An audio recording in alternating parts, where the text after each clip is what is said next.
26 साल तसं चांगलं नाही. या 26 सालाच्या एप्रिलपर्यंत काही निर्देश आम्ही अंकामध्ये प्रसिद्ध करणार आहोत. तर गेल्या काही वर्षापासून आपण रोज सांगत आहोत की आगामी काळामध्ये विमान अपघात होतील, रेल्वे अपघात होतील, काही तिसऱ्या महायुद्धाची सुरुवात होईल, काही देशांमध्ये युद्ध सुरू झालेलं आहे, आगामी काही भागात चक्रीवादळ मोठ्या प्रमाणात सक्रिय होतं आहे आणि खूप मोठे उपद्रव जगात आणि देशात होण्याची शक्यता नाकारता येत नाही. जगामध्ये नवीन व्हायरस जसं 4-5 वर्षापूर्वी कोरोना आला असा एक आजार थैमान घालण्याची या महिन्याच्या अखेरपर्यंत शक्यता आहे. म्हणून आपण सावधान राहणं अत्यंत महत्त्वाचं आहे. तिसऱ्या महायुद्धाचे ढग जमा झालेले आहेत आणि त्यासाठी राष्ट्रीय पातळीवर आपण मोठ्या सेवा केवळ आपल्यापुरत्या नका करू.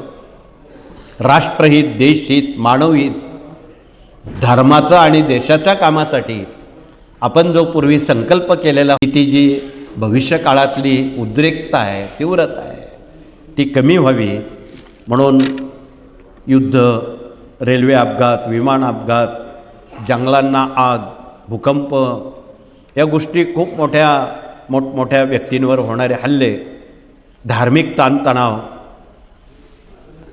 पाण्यावरून भांडणं, मोठ्या प्रमाणात दुष्काळ, मोठ्या प्रमाणात अतिवृष्टी, हे सगळं चक्र या महिन्याच्या अखेरला सुरू होते.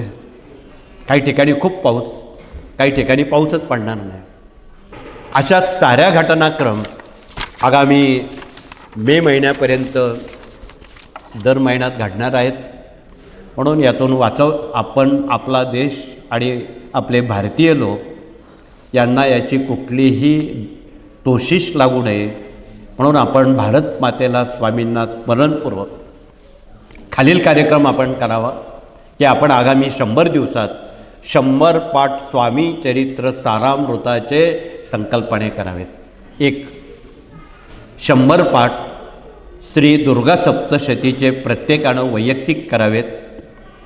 3. 100 पाठ रुद्राचे करावेत. स्वामी महाराज हे शंकरच आहेत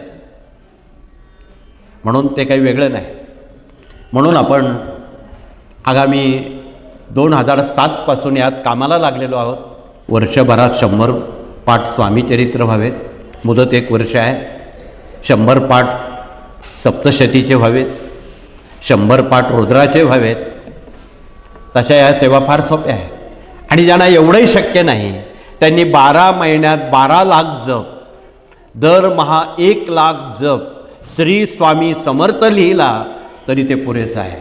आता यापेक्षा आणखी सोपं सांगणं उचित नाही, याला काही पैसे लागत नाही.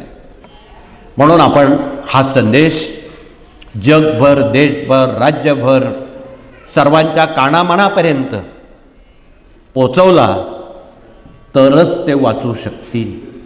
म्हणून हा तळमळीचा संदेश आपण सर्वतोपरी सर्वांपर्यंत आपण पोचवला आणि आपण सतर्क राहिलात तर निश्चितपणे या घटना त्याची तीव्रता टळू शकते. आगामी काळामध्ये 7 ते 8 रिश्टर भूकंप होणार आहेत. त्यात महाराष्ट्राच्या चंद्रपूर, भंडारा, झारखंड, छत्तीसगड, दिल्ली या भौगोलिक विभागाचा समावेश आहे.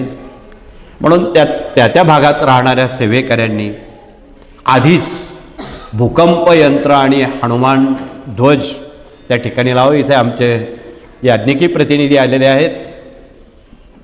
हा आगामी काळाचा धोक्याचा कंदील आहे.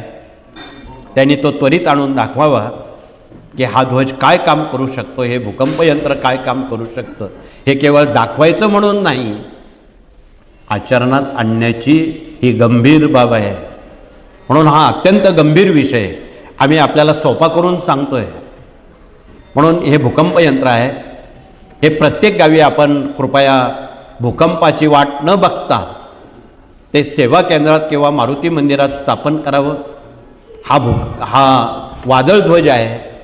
सुनामीसारखे जे काही वादळं आता येणार आहेत त्याची तीव्रता कमी करण्याचं काम, ते संकट निवारण करण्याचं काम मारुतीराया करतो. म्हणून प्रत्येक मारुती मंदिरात गावच्या आपण हा ध्वज वेळोवेळी लावावा.